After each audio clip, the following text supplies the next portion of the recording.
আজকে ব্রেকফাস্টে বানাচ্ছি ডালিয়া। আজকে অনেক রকম সবজি ছিল, যেমন ফুলকপি, গাজর, বিনস এসব দিয়ে, একটু আলুও দিয়েছি, একটা ছোটো সাইজের আলু দিয়ে আজকে ডালিয়া বানাচ্ছি। ডালিয়াটা একদম রেডি। এখানে বড় বাটির 1 বাটি নিয়েছি ডালিয়া, বড় বাটি মানে এই যে এরকম বাটির ডালিয়া নিয়েছি। আর নিয়েছি 1 মুঠো মতো মসুর ডাল। টমেটোটা দিইনি, এবার আমি জল দিয়ে দেবো। এর মধ্যে টমেটো দিইনি, কারণ টমেটো আমার মেয়ে খায় না।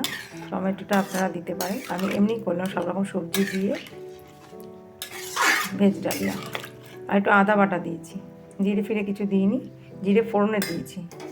এটা ফুটবে, আর হলুদ দিয়ে দিয়েছি, একটু নুন দেবো, দিয়ে দিলাম নুন।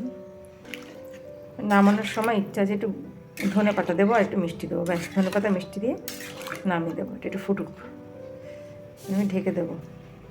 গুড মর্নিং বন্ধুরা, আজকে যে সোমবার, আজকে ব্রেকফাস্টে বানাচ্ছি আমি ডালিয়ার। ঢেকে দিলাম। এখানে ডালিয়া একদম রেডি।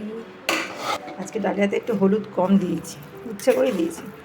আর ধনেপাতা দিলাম না, কারণ নামানোর সময় ঘি দিয়েছি সেই জন্য।